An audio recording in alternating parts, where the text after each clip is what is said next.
Você vai perceber que isso não tem mistério. Vem de você levando isso tudo a sério. Entenda que a beleza é um caminho de luz. Entenda que a surpresa é você quem produz. Entenda que a beleza é um caminho de luz. Entenda que a surpresa é você quem produz. A arte é tão legal. A arte é tão legal. Você vê diferente o que parece igual. Você vê diferente o que parece igual. A arte é tão legal. A arte é tão legal. Você vê diferente o que parece igual. Você vê diferente o que parece igual.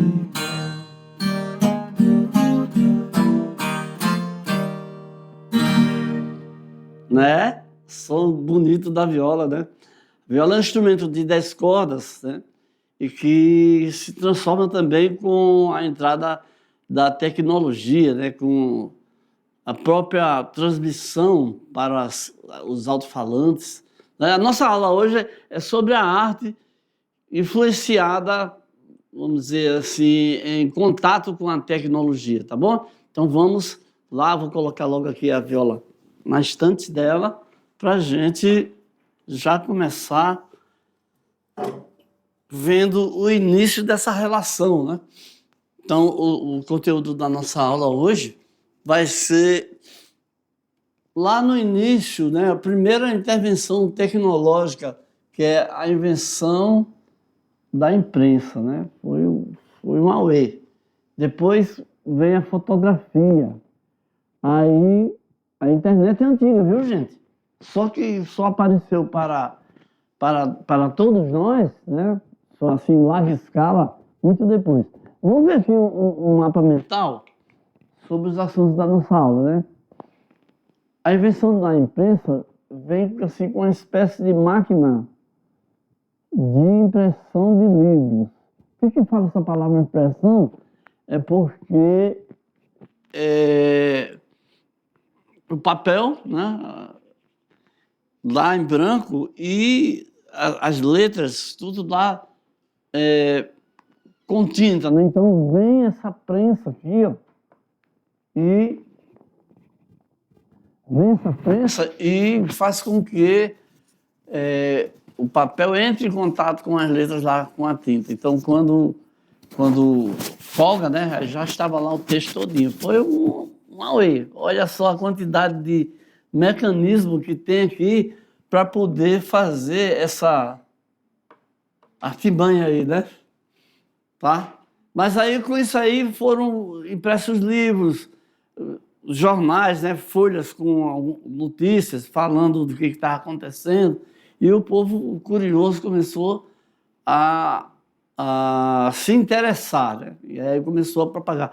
Foi aí que a primeira Bíblia foi colocada como livro, né? Página por página, palavra por palavra, que depois a gente vai aprofundar um pouco aí. Aí tem também a invenção da fotografia, com um camarada lá que o sobrenome dele passou a ser o nome da própria invenção, né?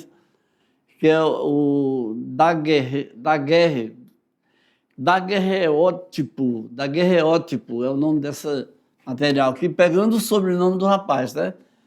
Da pessoa, né? Do senhor, do estudioso, pesquisador, cientista, né? Que proporcionou o primeiro material fotográfico comercial, tá?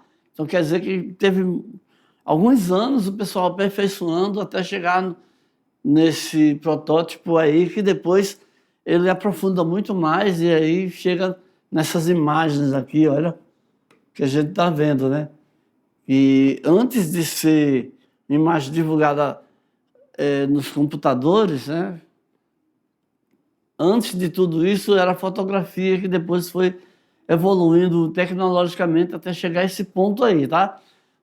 E a internet é o que se cria no computador, digita, impulsos elétricos são transformados, bits, sim e não, uma complexa equação matemática que se transforma em tudo que a gente faz e vê hoje em dia, né? Palavras, imagens e tudo mais, e é publicado na rede de computadores, né? Então, tudo que se cria através desse arranjo tecnológico não é uma arte tátil, ou seja, não são coisas que a gente pega. Você vê essa imagem aqui, mas você não pega nela, né? Você não pega nos pés lá da pessoa que está descendo aí. Assim como também esse arranjo aí, né? Esse diagrama aí, ok? Então, aos poucos você vai entrando aí nessa, como o professor Silvio gosta de falar, nessa vibe. Não é isso? Então, eu vou deixar uma pergunta para você ir pegando as informações, né? E lá no final você dá uma resposta bem satisfatória, tá? Olha aqui, ó. Qual a contribuição das tecnologias digitais, ou seja, das tecnologias que você usa datilografando, você usa usando os dedos, dígito, dedo, né? Na arte. Então, vai pensando aí, olha, vocês estão vendo aí essa imagem aí, né?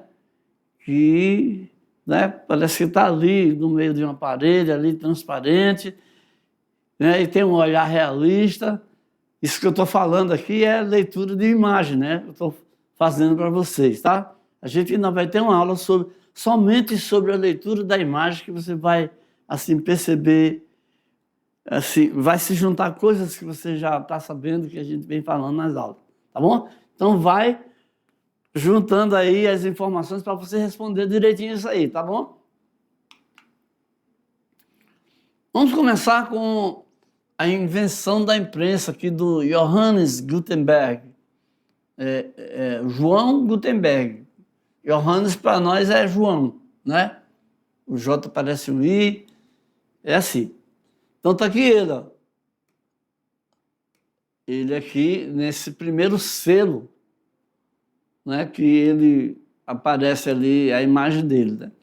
Então a invenção daquela máquina que a gente viu de impressão pelo alemão, com o nome desse, né? Gutenberg, Johannes Gutenberg,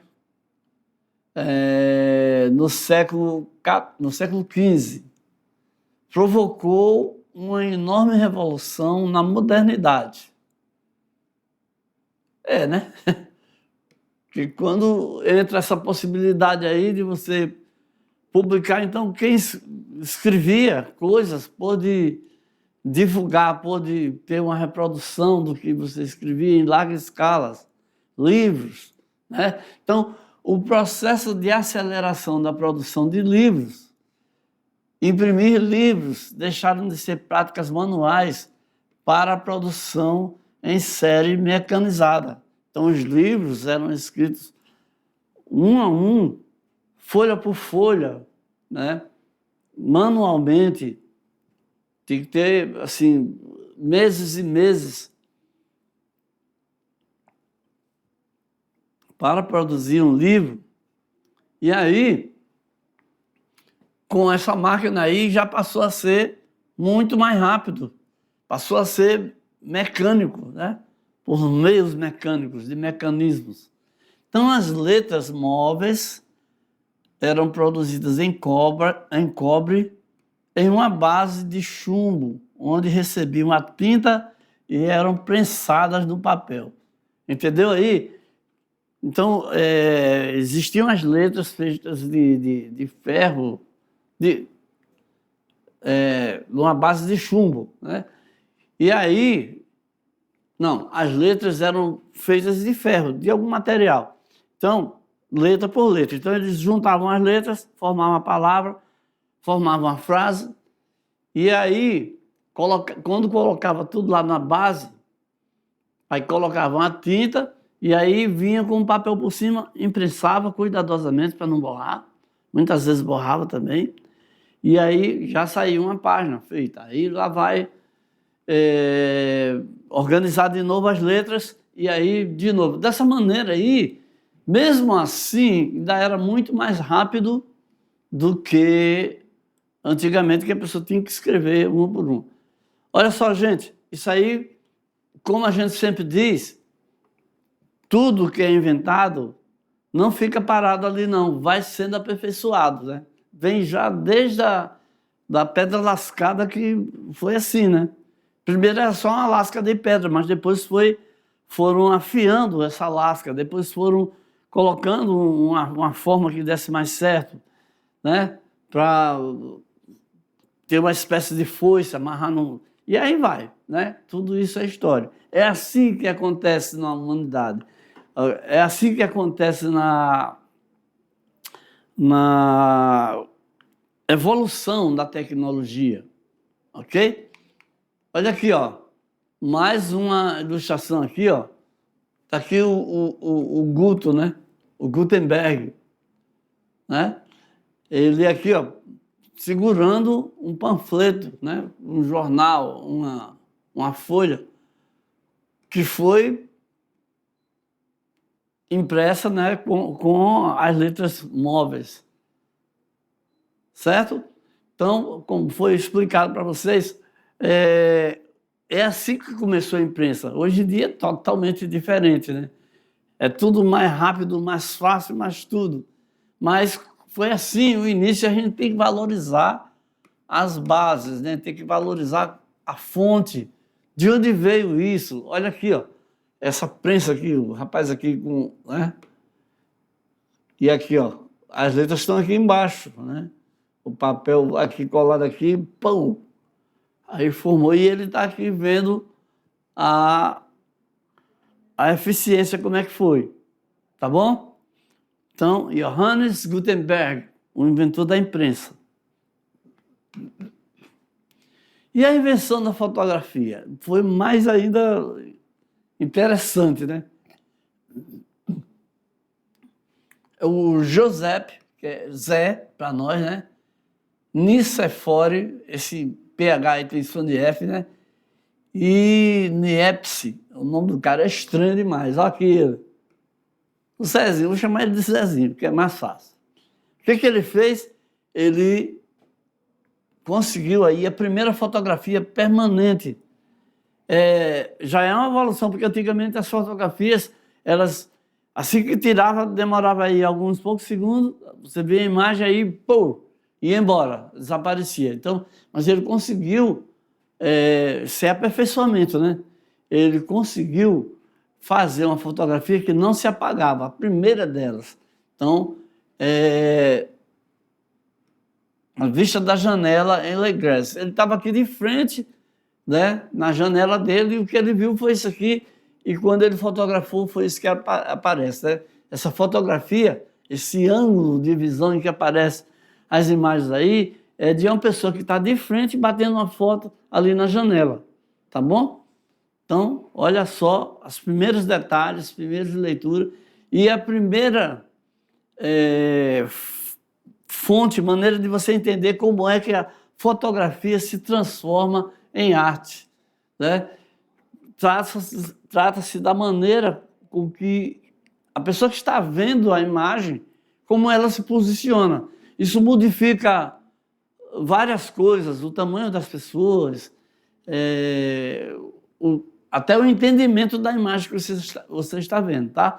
E isso aí aconteceu na França em 1826. Aí causou um impacto tremendo, porque as câmeras já existiam há séculos antes disso, mas tinham uma falha, não podia gravar uma foto com elas, né? Não eram fotos permanentes. Como eu falei, rapidinho desaparecia. Então, ele conseguiu esse avanço aí, ó, porque elas projetavam luz em uma superfície separada, usada pelos artistas para criar pinturas realistas, mas não estritamente fotografias. Então, esse é o caminho, né, o longo caminho até chegar o que a gente tem hoje, que é fantasticamente muito mais aperfeiçoado, né? Seguindo aqui, nós temos o seguinte. Isso aqui já é uma imagem do atual Paço Imperial, feito pelo Louis Comte em 1840 e é uma das primeiras realizadas no Brasil. Dizem que o imperador ele era assim um viciado em tecnologias, em fotografias, né? E ele trouxe para o Brasil, pessoalmente para ele, né? Uma das várias câmeras, uma das primeiras que apareceram aqui. Então, essa fotografia chega no Brasil, a fotografia como um todo, através, em 1840, porque o Dom Pedro II fica maravilhado com o invento. Ele pousava constantemente para retratos. Teve diversos fotógrafos oficiais que deixaram inúmeros registros da família imperial e do Brasil. Viu aí? É isso, né? Então, não esquece, cada vez mais as coisas vão sendo inventadas e vão sendo usadas e os inventores, né, vão aperfeiçoando. Então, como eu falei, lembra que eu falei? Foi um inventor, o Louis Daguerre, né? Então, a invenção passou a ter o nome da família dele, né? O daguerreótipo, né? Que é o primeiro material fotográfico comercial. Isso foi na França, as imagens eram fixadas em uma folha altamente polida de cobre prateado. Essa invenção tornou a fotografia uma realidade prática, viu? Então, parte daí, é claro que não ficou até aí. Hoje em dia a gente tem aí as smartphones com seus milhares de pixels, né? São pontinhos, a imagem é recomposta através desses pontinhos. Mas, calma aí, vamos devagar que a gente chega lá. A fotografia é utilizada na medicina, no jornalismo, fotojornalismo e na ciência, para o desenvolvimento de vários estudos. E isso continua hoje em dia, tudo digital, tudo filmado, é isso? Exatamente. A fotografia via raio-x, né, onde você vê mesmo o osso, se está quebrado ou não, como é que foi. Tudo isso aí é um derivativo desse pequeno aparelho aqui, que já foi um aperfeiçoamento de muito antes, né? Então, vamos entender então um pouco a fotografia como arte, ok? Então, vou comentar aqui com vocês um pouquinho, tá? Olha só. A imagem depende do ângulo como você vê. Depende de como você quer ler. E também ela pode ser manipulada. Ou seja, a pessoa que está fotografando, ela pode pegar você de lado, sua orelha grande demais, seu nariz grande demais, isso vai passar uma imagem sua que você não está muito legal, né? Aí chega o meu amigo aqui e diz assim, vá mais para frente, tal. Eu pareço ser um cara grandão assim, um super deus grego, como o professor de filosofia Hélio, ele gosta de, né, achar que ele é assim, um exemplo da beleza universal, entendeu? Então, a fotografia, ela proporciona, ela facilita esse tipo de composição. Tem alguns atores que dizem assim, olha, mostra sempre o meu lado esquerdo, então mostra sempre o meu lado direito, que esse lado aí é o meu melhor lado, meu melhor ângulo, né? Você sabia?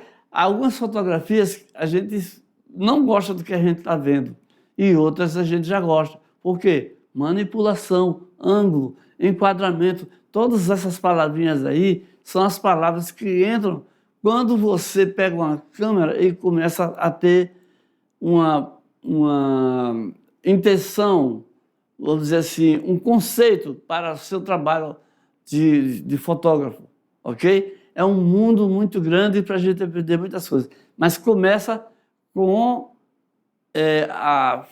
a atitude de fotografar. Vamos voltar para a gente ler com mais calma, para a gente entender o início dessa ideia aqui, ó.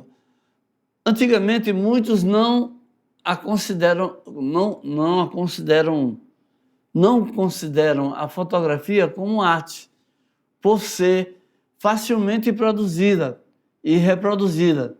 Mas a sua verdadeira alma está em interpretar a realidade e não apenas copiá-la. Se você bater uma foto somente para bater, é uma coisa, mas se você quiser mostrar um lado da realidade, é possível sim, tá? Então, é possível também ler a fotografia, os sentimentos produzidos pela fotografia, ver a foto, identificar o seu motivo, aquilo que foi fotografado. Ler uma foto também é lançar um olhar atento àquilo que a constitui como linguagem visual. Ok? Trata-se de identificar suas luzes, linhas e direções, suas escalas e volumes, eixos e sombras, tá? Como diz a Lúcia Santaella. Então, olha só que o mundo começa a se abrir aí para a gente aí. E a internet? A internet, vamos ver aí o comecinho. A internet surgiu em plena Guerra Fria. Foi uma época em que era uma guerra de notícias. Ah, mas eu tenho uma bomba não sei o quê. Ah, mas eu tenho um submarino não sei o quê. Entendeu? E aí, no meio desse bombardeio de informações, surgiu a internet como rede informativa secreta somente entre os exércitos. Vamos ver. Por isso que eu falo aqui, ó, foi criada com objetivos militares, inicialmente, né? Mas o computador munido de softwares gráficos e as fontes de informação existentes na internet contribuem para uma forma de criar arte sem grandes gastos materiais. Então, a primeira coisa aí, fortíssima aí, a ideia muito determinante, a ideia do software gráfico. Eu não espero que você entenda assim imediatamente o que eu estou falando, mas o software é um programa, né? É o que a gente chama, atualmente a gente chama muito de app, aplicativo gráfico, que é escrito, é desenhado, e as fontes de informações existentes na internet contribuem para a forma de criar arte através de você usar esses gráficos. Você pode criar uma arte sem gastar muito material. Isso é só uma nuance. O que se cria no computador e publica na internet é arte não tátil. Por quê? Não é possível pegar. O artista não se suja de tinta. Tá vendo aí? Estamos analisando aí um lado da ideia aí. Bom? Então, uma pergunta aqui, ó. E o que aconteceu com as artes ao longo de todas essas transformações tecnológicas? Lembra lá daquela nossa pergunta inicial, tá? Então, olha só, é visível a influência e a troca produtiva entre a arte e a tecnologia. Então, foi possível surgirem imagens belíssimas, diferenciadas, né? Como aquela jovem mergulhando, né? Numa espécie de tubo, num buraco ali, imaginário. A cada advento tecnológico, as atividades artísticas se adaptaram, modificaram-se, surgindo novas atividades ligadas às artes. Então, por conta dessas possibilidades novas aí, foram surgindo os designers gráficos, desenhista, tá? Só que usando um desenhista especial que ele usa especialmente os recursos dos computadores, dos aplicativos, dos softwares. Então, fotógrafos, web designers e tantos outros tipos de profissões artísticas. Gente, quem trabalhava com fotografia, por exemplo, a questão de revelar uma foto. O cara tinha que entrar para um quarto escuro, né? Mergulhar a fotografia, o papel especial,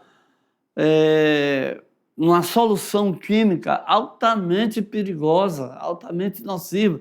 Muitos ficaram com problemas nos olhos. E quando vem essa nova possibilidade aqui, todo esse perigo desaparece, né? Tudo se modifica. Porque vocês sabem que, todos nós sabemos que existem algumas pessoas que se dedicam somente a trabalhar como fotógrafo, como pessoas que ficam registrando os momentos de família, né?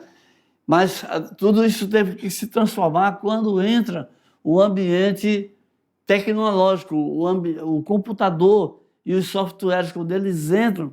Então, a possibilidade... Deixa eu fazer um comentário aqui.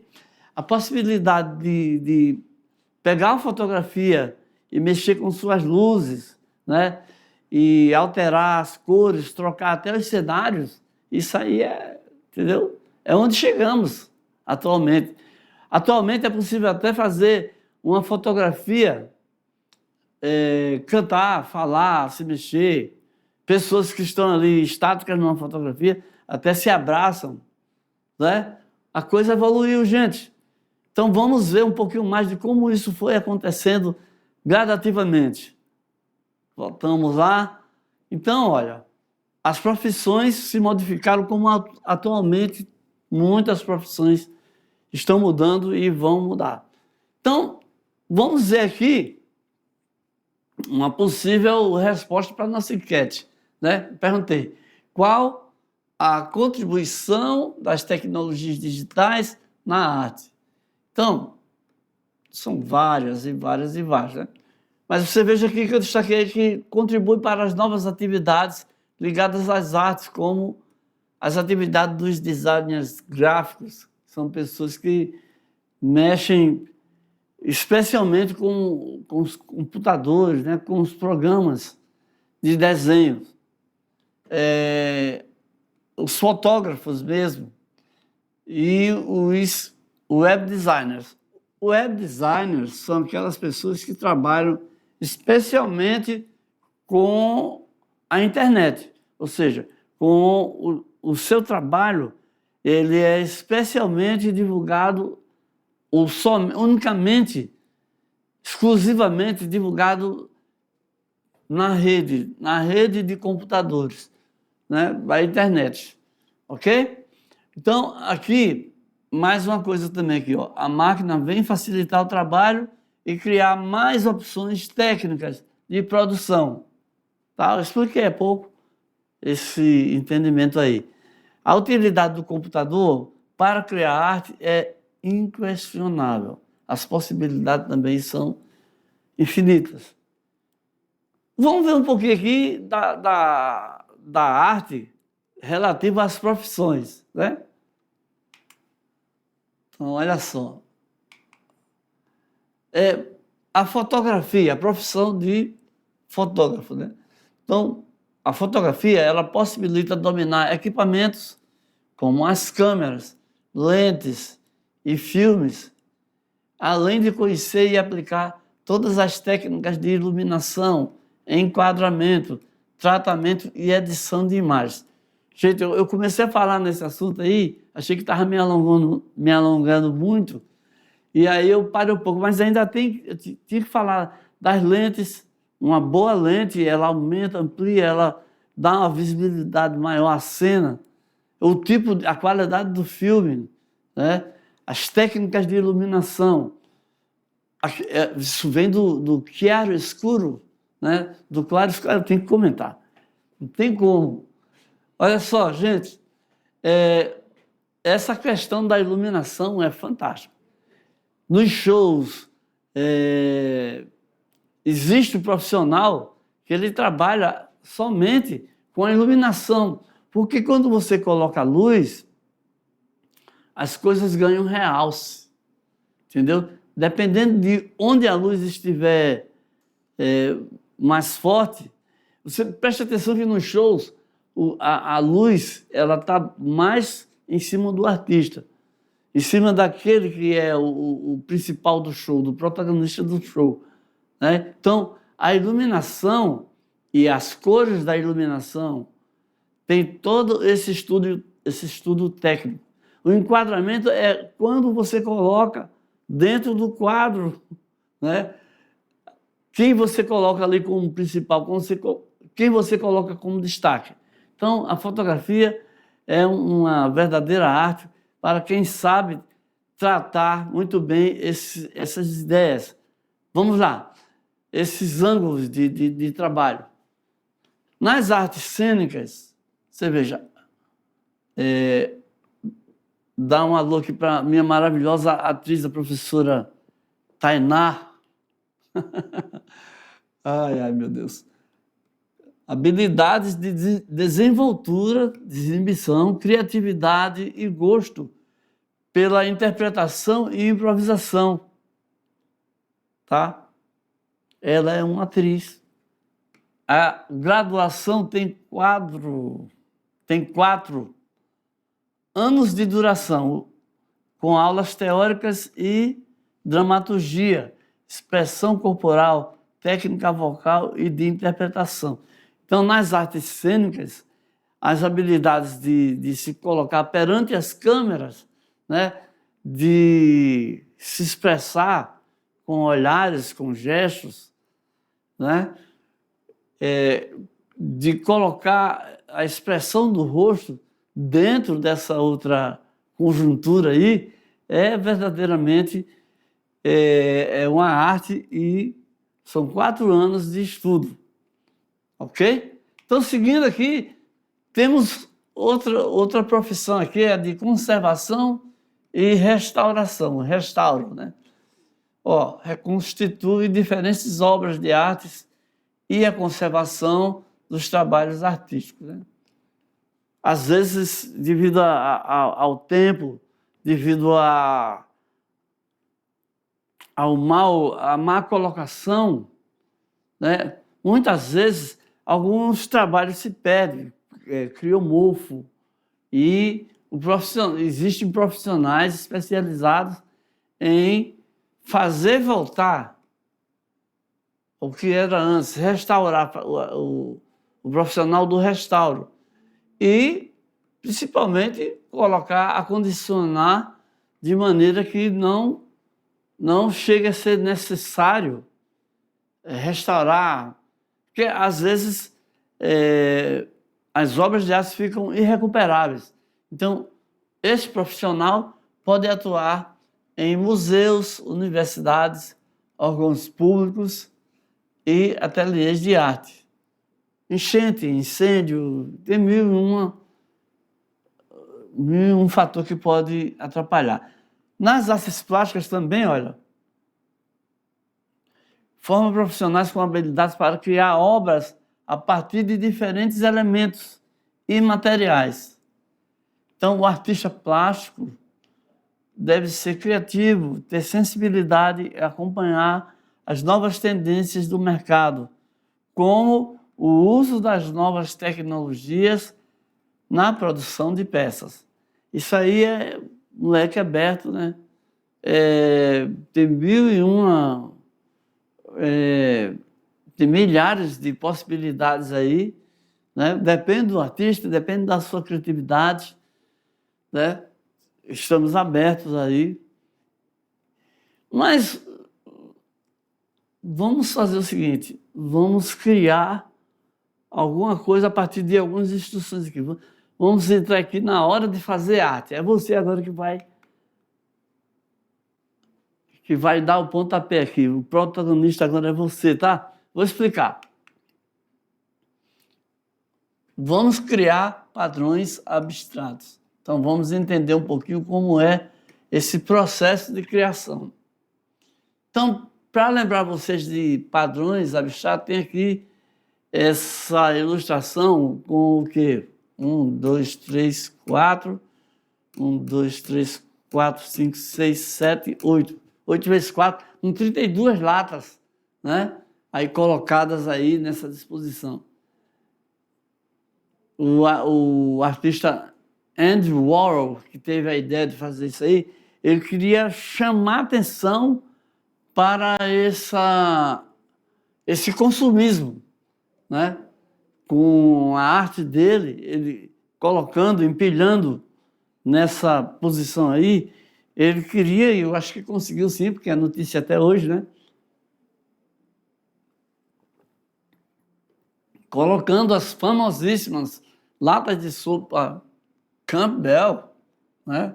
Ele chamou a atenção para consumismo desenfreado. As latas de sopa Campbell são as melhores sopas? Será? Será que uma sopa enlatada vai ser mais gostosa do que uma sopa feita em casa? Será que você tem a necessidade, se eu não fizer isso eu morro, de tomar uma sopa Campbell? Só presta, só serve se for a sopa Campbell? Então, essa discussão é a discussão que o Andy Warhol, em 1962, que ele colocou em plena época do consumismo desenfreado, né? Então, o consumismo em que as pessoas estavam plenamente dominadas pelas propagandas. Então, agora vai ser a sua vez de fazer uma provocação como essa do Andy Warhol. Como experiência artística, vamos fazer uma composição baseada em repetição, tá? Como ele fez. Ele fez uma composição aí de 32 latas, né? Iguais, tá? Então, vou deixar você à vontade. O que você vai fazer? Você vai escolher uma imagem que marcou sua vida, um rótulo, uma embalagem, um logotipo, imagens de pessoas. Tire cópias para causar o efeito de repetição, cole numa folha de sulfite e depois cole na cartolina. Você pode riscar também, fazer intervenções com lápis, colocar alguma frase, solte sua imaginação, ok? Então, mas eu quero também que você seja capaz de dar uma explicação como essa, assim, da sua intenção em relação a esse trabalho, ok? Então, eu quero que você tenha essa visão também de não fazer por fazer. Você também vai ser capaz de ir além com esse trabalho, ok? Então, a nossa aula está chegando aqui ao seu final, né?